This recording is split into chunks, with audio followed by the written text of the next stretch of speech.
오늘 우리에게 주시는 하나님의 말씀은 사무엘상 17장 45절부터 49절까지 말씀입니다. 제가 한국어로 읽은 후에 우리 나라 목사님께서 인도네시아어로 성경 말씀을 읽어드리겠습니다. 하나님의 말씀을 경청하시겠습니다. 다윗이 블레셋 사람에게 이르되 너는 칼과 창과 단창으로 내게 나아오거니와 나는 만군의 여호와의 이름으로 곧 내가 모욕하는 이스라엘 군대의 하나님의 이름으로 내가 나아오노라. 오늘 여호와께서 너를 내 손에 넘기시리니 내가 너를 쳐서 내 목을 베고 블레셋 군대의 시체를 오늘 공중의 새와 땅의 들짐승에게 주어 온 땅으로 이스라엘이 하나님이 계신 줄 알게 하겠고 또 여호와의 구원하심이 칼과 창에 있지 아니함을 이 무리에게 알게 하리라. 전쟁은 여호와께 속한 것인즉 그가 너희를 우리 손에 넘기시리라. 블레셋 사람이 일어나 다윗에게로 마주 가까이 올 때에 다윗이 블레셋 사람을 향하여 빨리 달리며 손을 주머니에 넣어 돌을 가지고 물매로 던져 블레셋 사람의 이마를 치매 돌이 그의 이마에 박히니 땅에 엎드러지니라. 아멘. Tetapi Daud berkata kepada orang Filistin itu, engkau mendatangi aku dengan pedang dan tombak dan besi, tetapi aku mendatangi engkau dengan nama Tuhan semesta alam, Allah segala barisan Israel yang kau tantang itu. Hari ini juga Tuhan akan menyerahkan engkau ke dalam tanganku, dan aku akan mengalahkan engkau dan memenggal kepalamu dari tubuhmu.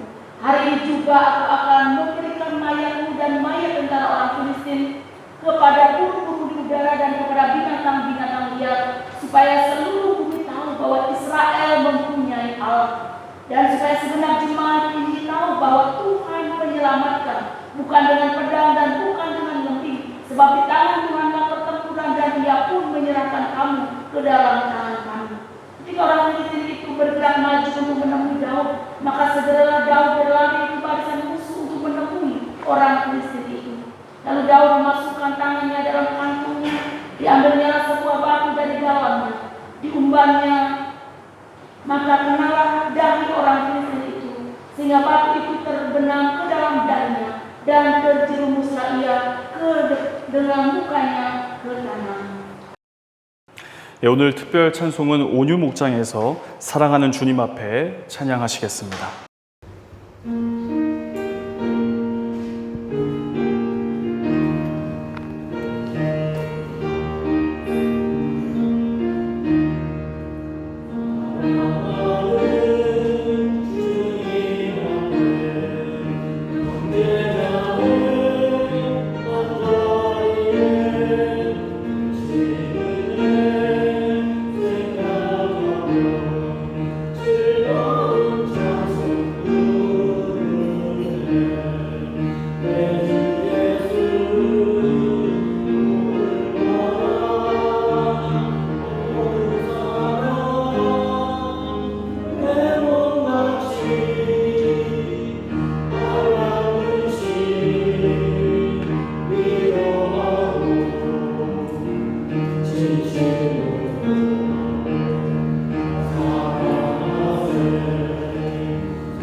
오늘 설 명절입니다. 그렇죠? 아침에 몰랐는데 발리에 살다 보니까 설 명절이 있는지도 몰랐습니다. 우리 함께 앞뒤 좌우 보시면서 인사하겠습니다. 새해 복 많이 받으십시오. 새해 건강하십시오. 또 새해 하나님의 크신 은혜가 있기를 바랍니다. 인사하면 좋겠습니다. 우리는 올해 다시 쓰는 말씀 행전이라고 하는 목표표를 가지고 올 한 해 정말 말씀에 집중해서 우리가 지금 살아가고 있습니다.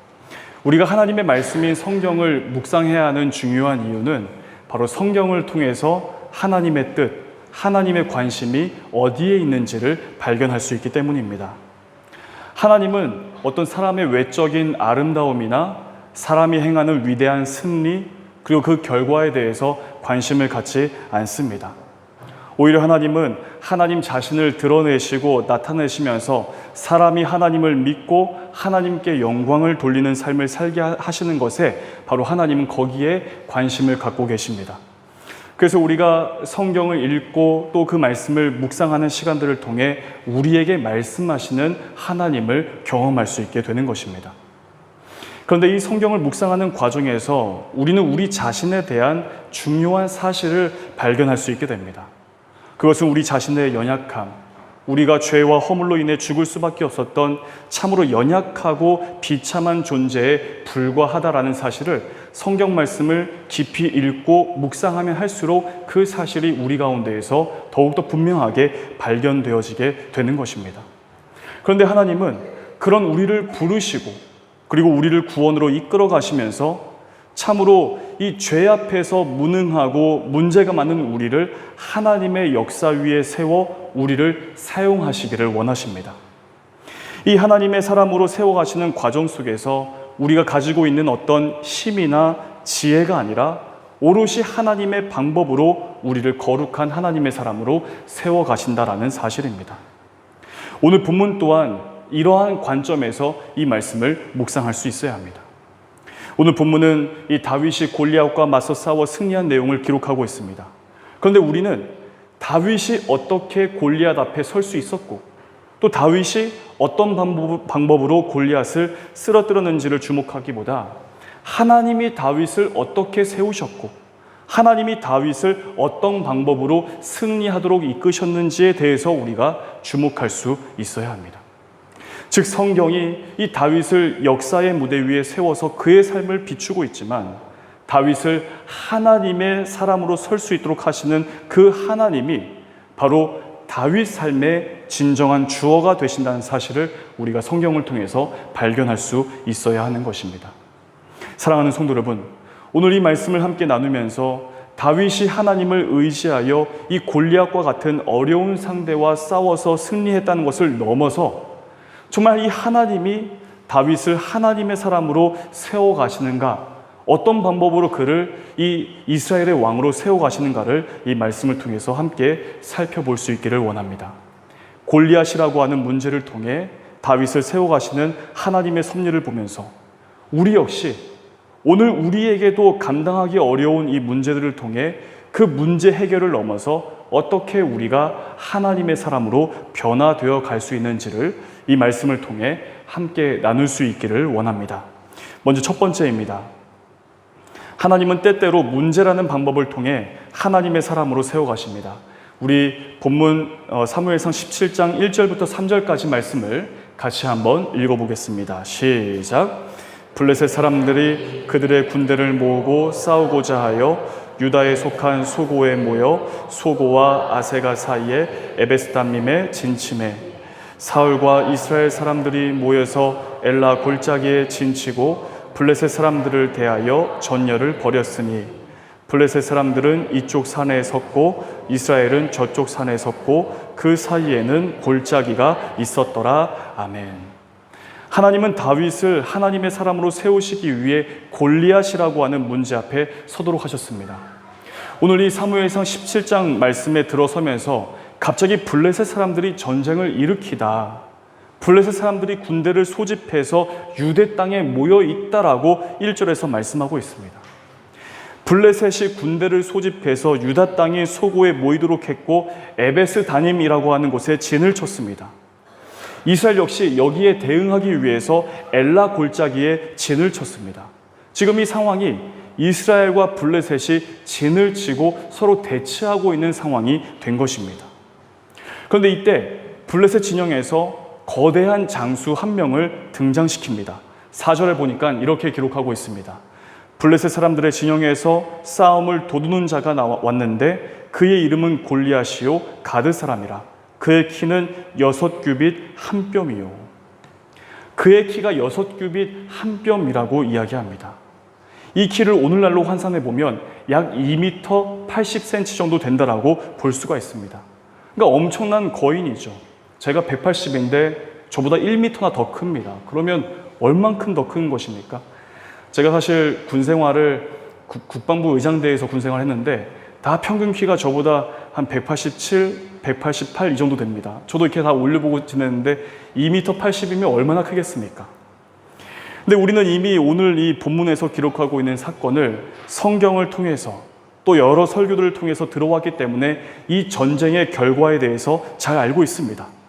그런데 우리가 주목해야 할 것은 이 블레셋과의 전쟁, 특히 이 블레셋의 거대한 장수인 골리앗 앞에 다윗이 맞서게 되는데 이 전쟁을 통해서 하나님은 다윗을 이스라엘의 왕으로 세우시는 중요한 방법으로 삼으셨다라고 하는 사실입니다. 우리는 여기에 주목할 수 있어야 합니다. 전쟁이라는 문제를 통해서 그 가운데 있었던 한 사람인 다윗을 하나님의 사람으로 세우셨다는 점에 우리가 주목해야 한다는 것입니다. 이스라엘에게 골리앗은 큰 문제였습니다. 이 다윗은 골리앗과는 비교될 수 없을 만큼 참으로 작고 작은 존재에 불과했습니다. 그러나 이 골리앗과의 싸움에서 승리하고 난 이후에 다윗은 이스라엘 백성들 사이에서 관심을 받는 존재로 부각될 수 있었습니다. 이 전쟁 이전의 다윗은 자신의 집에서도 주목받지 못했던 사람이었습니다. 선지자 사무엘이 이새의 집에 왔을 때 다윗의 아버지인 이 이새는 그 막내 아들인 다윗만을 제외하고 다른 아들들을 세워서 선지자 사무엘을 만나도록 했습니다. 다윗을 부를 생각조차 하지 않았습니다. 그저 바깥에서 양떼를 치도록 두었습니다. 다윗이 아버지의 심부름으로 전쟁터로 나갔을 때 그의 형인 엘리압은 상당히 절박한 상황 가운데 놓여 있었지만 그럼에도 전쟁터 가운데로 나온 이 다윗을 보고서 심히 노하다 그리고 꾸짖었다라고 성경은 말씀합니다. 왜 그랬을까요? 왜 다윗에게 노를 바라고 그를 꾸짖었을까요? 이 전쟁에서 너 다윗은 아무 쓸모없는 존재라는 의미로 꾸짖었던 것입니다. 아무도 인정하지 않았습니다. 아무도 그를 주목하지 않았습니다. 아무도 이 다윗이라고 하는 존재가 골리앗 앞에 설 것이라고 생각하지 못했고 그가 골리앗을 쓰러뜨릴 것이라고 아무도 예상하지 못했습니다.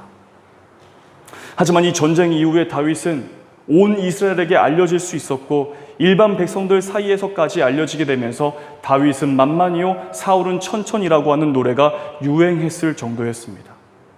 하나님의 방법으로 다윗은 문제 앞에 섰고 하나님의 방법으로 그 문제에서 승리할 수 있었고 하나님의 방법으로 그 이후에 이스라엘이 주목하는 사람이 될 수 있었습니다.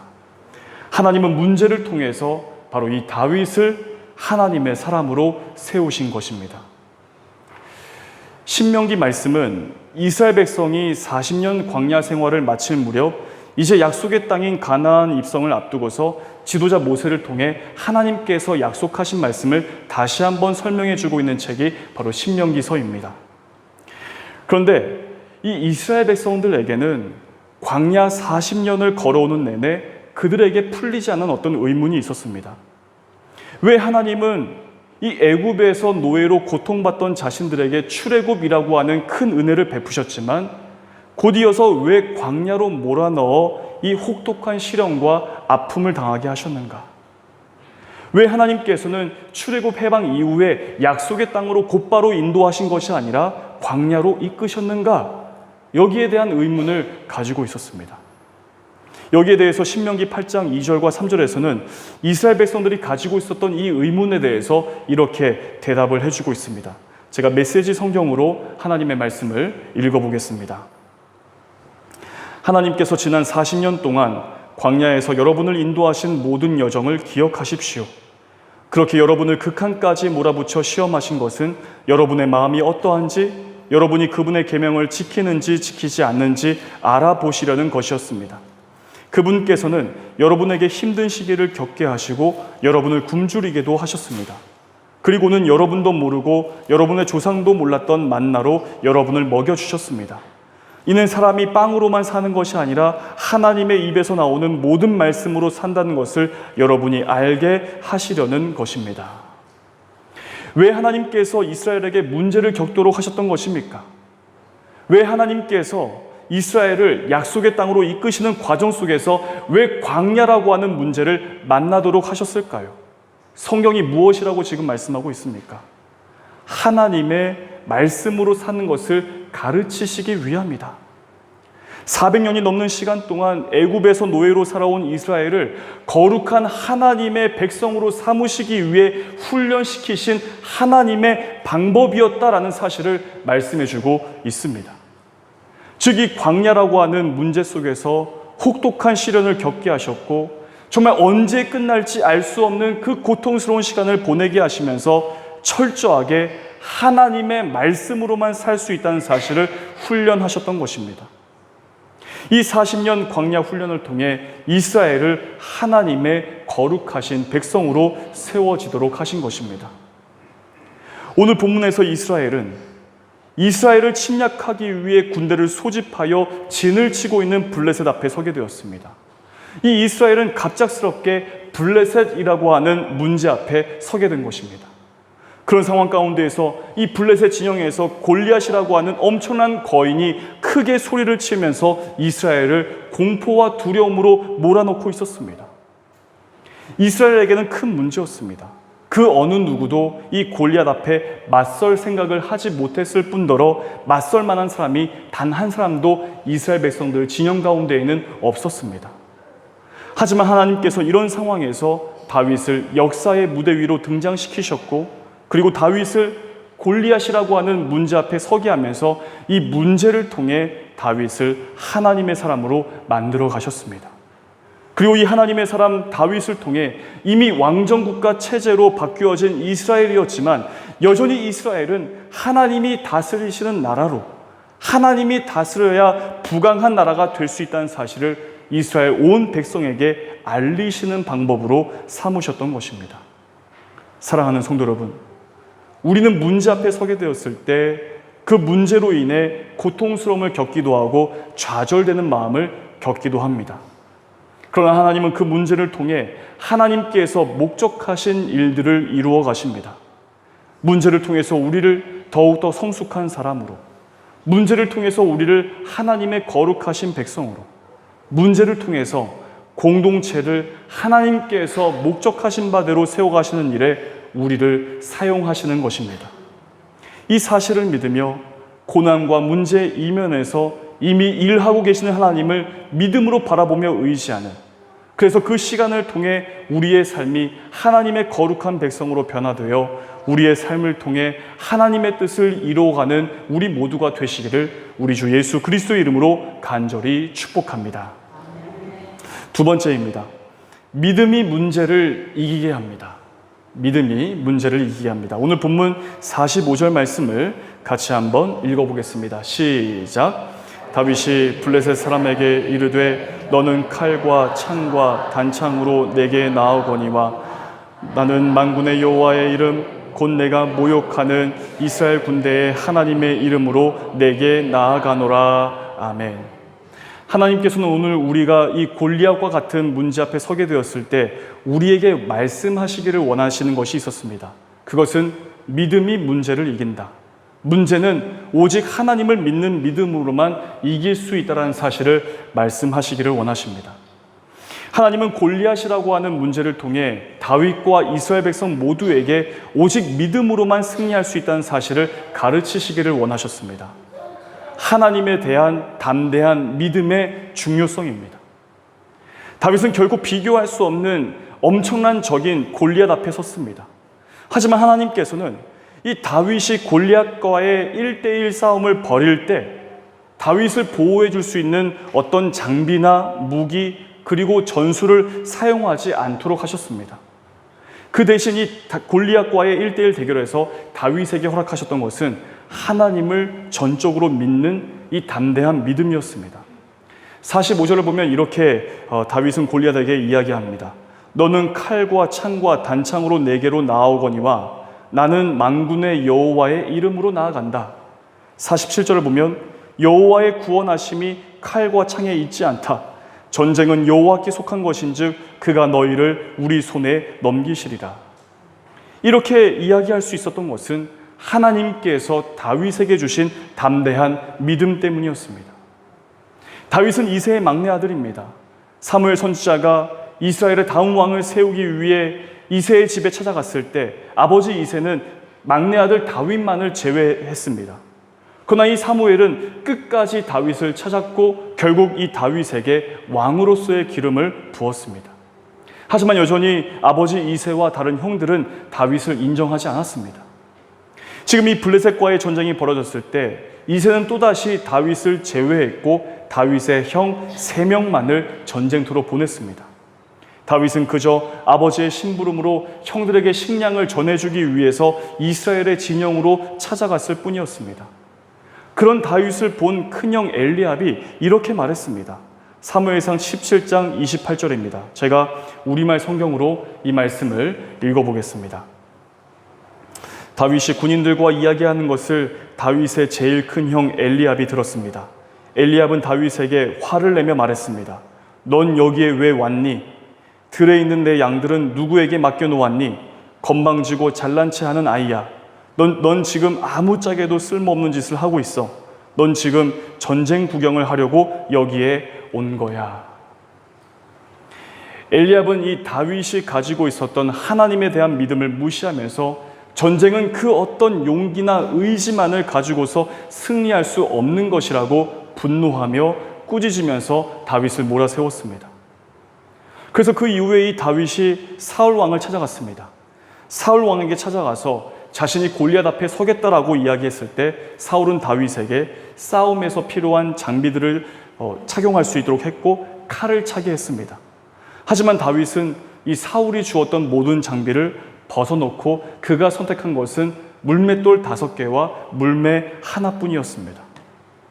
이 사울 왕과 형 엘리압의 눈으로 보기에 골리앗 앞에 서 있는 다윗은 너무나 작고 어리고 초라해 보였고 또한 너무나 무모해 보였습니다. 나이도 또 겉으로 보이는 외모도 무기도 정말 모든 면에서 다윗은 승리할 수 없어 보였습니다.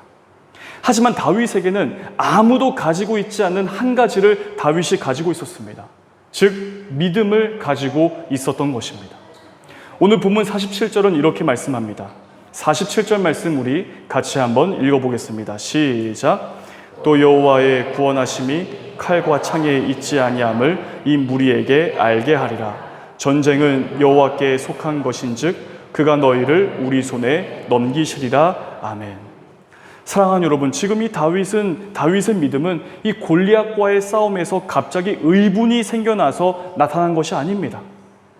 다윗이 어떻게 이런 믿음을 가질 수 있었을까요? 자신에게는 가지고 있었던 것이 아무것도 없었습니다. 하지만 단 한 가지 그 믿음을 가지고 골리앗 앞에 설 수 있었는데 그 믿음은 다윗에게 어떻게 주어지게 된 것일까요? 다윗의 믿음은 하나님과 늘 교제했던 일상을 통해서 그 믿음이 얻어질 수가 있었습니다. 이 전쟁 바로 이전에 사울 왕이 악신에 들려서 고통하고 있을 때 수금을 잘 타는 사람을 통해서 도움을 받으려고 했습니다. 이때 어떤 사람이 사울에게 다윗을 추천했고 그래서 다윗은 사울을 섬길 수 있었습니다. 사무엘상 16장 18절을 보면 사울에게 다윗을 추천했던 사람이 이렇게 이야기를 하고 있습니다. 소년 중 한 사람이 대답하여 이르되 내가 베들레헴 사람 이새의 아들을 본즉 수금을 탈 줄 알고 용기와 무용과 구변이 준수한 자라. 여호와께서 그와 함께 계시더이다 하더라. 여기에 보면 다윗을 가리켜서 준수한 자라고 이야기합니다. 이 준수하다라고 하는 말은 오늘 본문의 이 다윗과 함께 출애굽기 2장 2절에서 모세에게도 사용되었던 히브리 단어와 같은 단어입니다. 즉 원어적인 뜻으로 이 말씀을 해석해 보면 하나님께서 특별하게 여기시는 사람, 하나님의 일을 감당할 자로서 존귀함과 뛰어남이 그의 외모 속에 드러나 있는 사람이라는 뜻으로 해석해 볼 수가 있습니다. 그래서 이 추천한 사람이 사울에게 다윗 그는 여호와께서 함께 하시는 사람입니다라고 말해 줄 수 있었던 것입니다.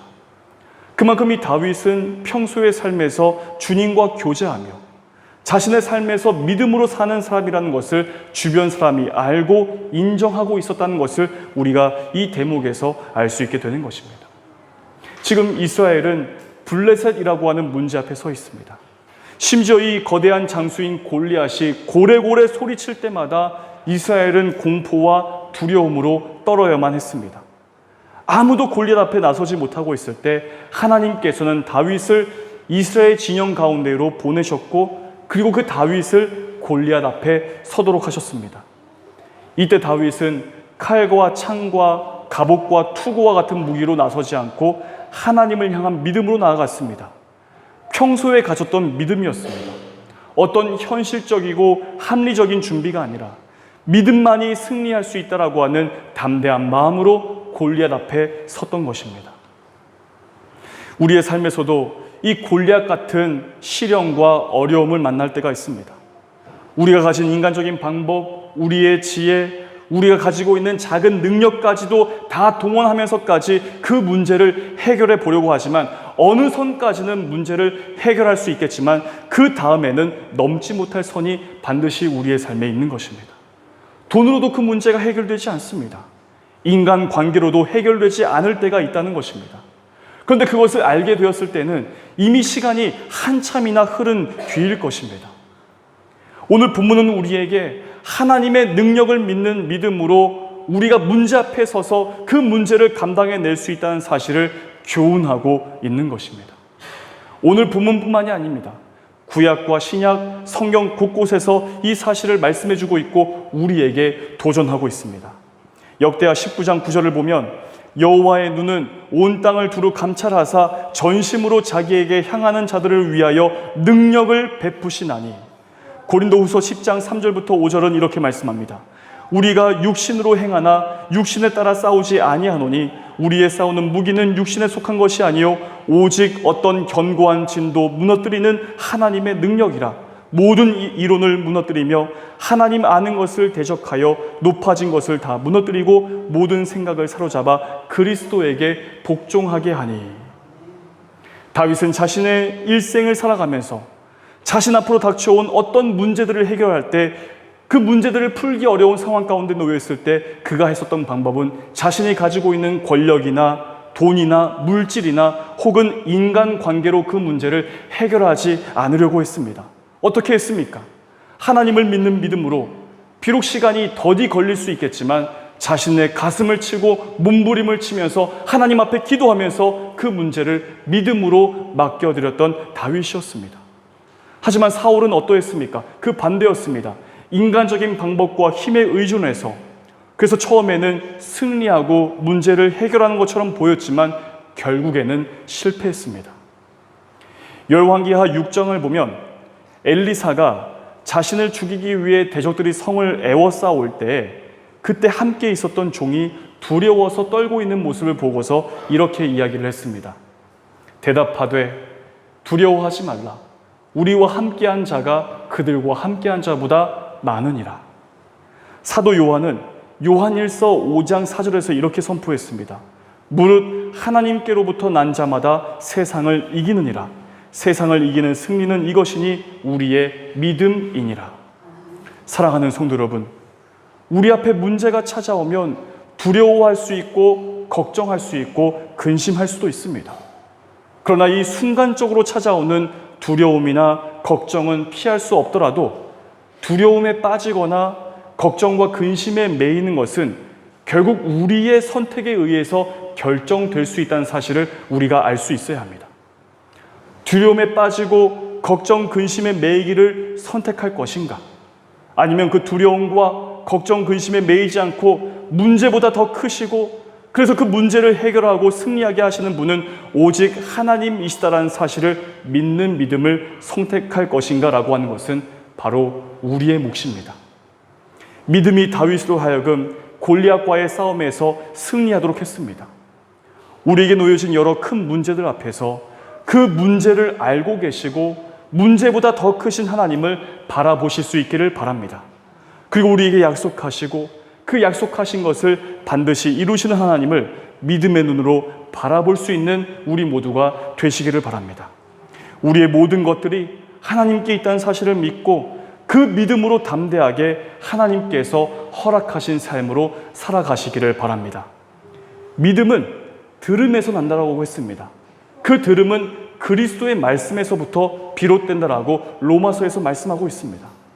사랑하는 성도 여러분, 우리의 믿음이 흔들릴 때 그럴수록 우리는 더더욱 하나님의 말씀을 펴고 그 말씀을 읽고 묵상할 수 있어야 합니다.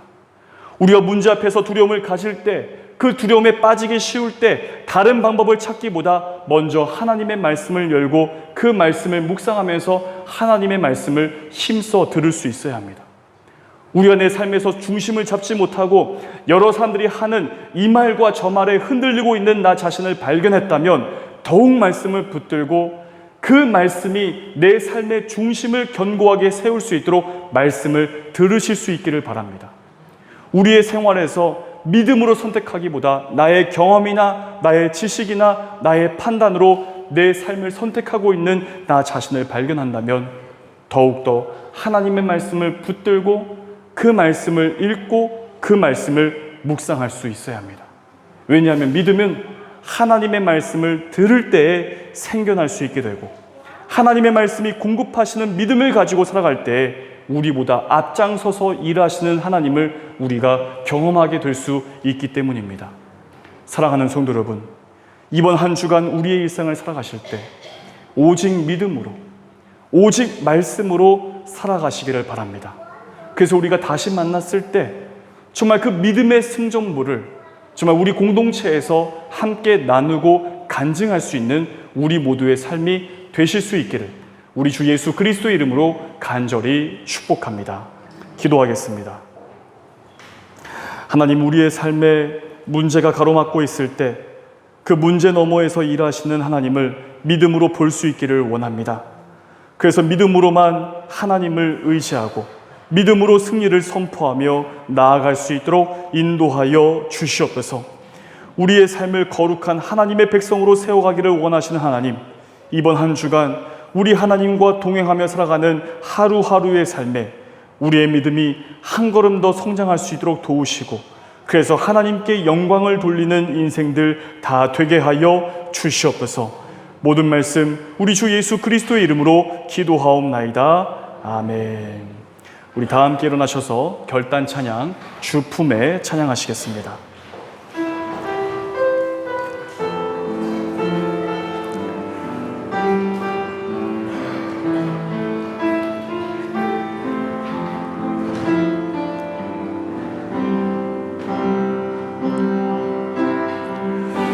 주 품에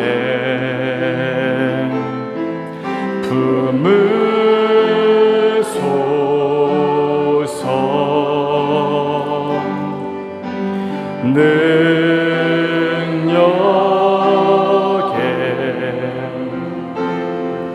발로 덮으소서.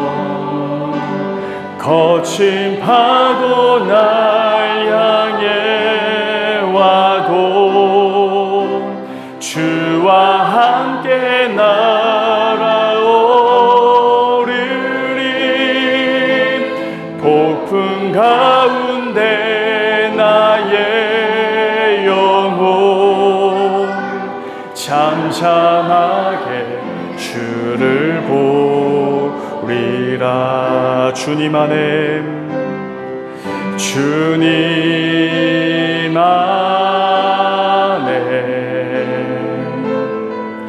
나 거하리.